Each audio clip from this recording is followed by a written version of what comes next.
दिल की बात अपनों तक। आज एक ऐसी खुशखबरी है जो मैं अब सबके साथ साझा करने चाह रही हूँ, क्योंकि मुझे लगा अब आप सब मेरा अपने परिवार की तरह हैं, तो मैं इसी प्लेटफॉर्म से इस खुशी को साझा करती हूँ। एक नन्ही सी किलकारी और पूरा परिवार फिर से मुस्कुरा उठा। आज अचानक आई वो खबर जिसका पूरे परिवार को बेसब्री से इंतज़ार था। बस दुआएं थी, उत्सुकता थी और हर किसी के मन में अलग अलग कल्पनाएं थी। कोई पूरे विश्वास से कह रहा था, इस बार तो बच्चों के बहन होगी, लड़की आएगी। तो कोई मुस्कुराकर कहता, नहीं, मुझे लगता है फिर से बेटा ही होगा। घर में जैसे छोटी छोटी प्रिडिक्शन गेम चल रहा था, जैसा कि हर घर में होता है। कहीं पिंक फ्रॉक की बातें हो रही थी तो कहीं रंग बिरंगे रिबन की। कोई छोटी सी गुड़िया जैसे बच्चे की कल्पना कर रहा था तो कोई मजाक में बोल रहा था, अब घर में छोटा सा मेकअप किट भी आएगा। शायद आप सब इससे रिलेट कर रहे होंगे, हर घर में इसी तरह की बात होती है। किसी को लग रहा था इस बार घर में छोटी सी परी आएगी जो सबकी लाडली बनेगी। लेकिन फिर अचानक फ़ोन बजा और बस एक आवाज़ आई, बेटा हुआ है। एक पल को सब चुप हुए और अगले ही पल पूरा घर फिर हंसी से भर गया। किसी ने हंसते हुए कहा, कोई बात नहीं, अब अगला टारगेट सही।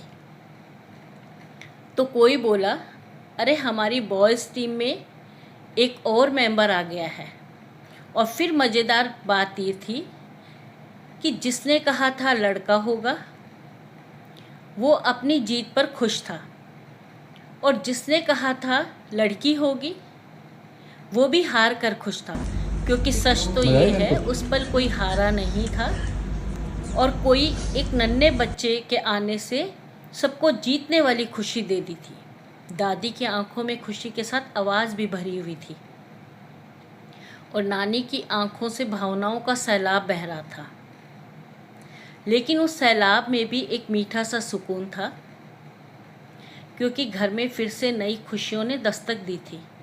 बच्चे का चेहरा तो अभी किसी ने ठीक से देखा भी नहीं था, लेकिन सिर्फ ये सुन लेना कि हमारे घर बच्चा आया है, इतना ही सबको खुश करने के लिए काफ़ी था। सब इतने खुश थे, कोई बच्चे के बारे में पूछ रहा था, कोई उसका वज़न पूछ रहा था, कोई कह रहा था किस पर गया है। उस खुशी और उत्साह में शायद कुछ पल के लिए सब मिक्की को भूल ही गए थे। फिर अचानक किसी की आवाज़ आई, अरे मिक्की कैसी है। और फिर जैसे सबको एक साथ याद आया कि जिसने इतना दर्द सहकर इस नन्ही सी खुशी को जन्म दिया है, उसका ठीक होना सबसे ज़्यादा ज़रूरी है।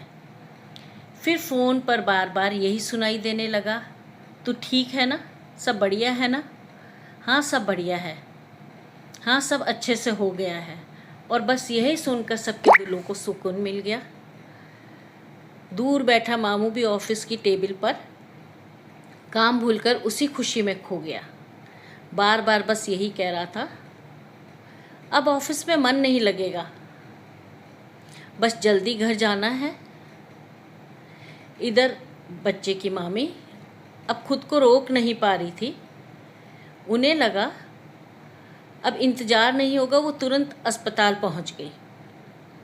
जब पहली बार उन्होंने उस नन्हे से बच्चे को देखा, वो छोटे छोटे हाथ, रुई जैसी मुलायम गाल, वो गोल सा चेहरा, तो कुछ पल के लिए बस उसे देखती ही रह गई। अब घर में 6 लड़कों की टोली है जो साथ खेलेगी, लड़ेगी, हंसेगी और घर को हमेशा शोर और खुशियों से भरे रखेगी। और सबसे प्यारा पल तो तब आया जब फाइनली हमारा विहू बन गया बिग ब्रदर। वो अभी खुद भी समझ नहीं पा रहा था कि उसे छोटे बेबी को छूना है या नहीं छूना। इतना छोटा कोई कैसे हो सकता है। शायद उसके नन्हे से दिमाग में भी बहुत सारी हलचल चल रही थी। कभी दूर से देखता, कभी धीरे से पास आता,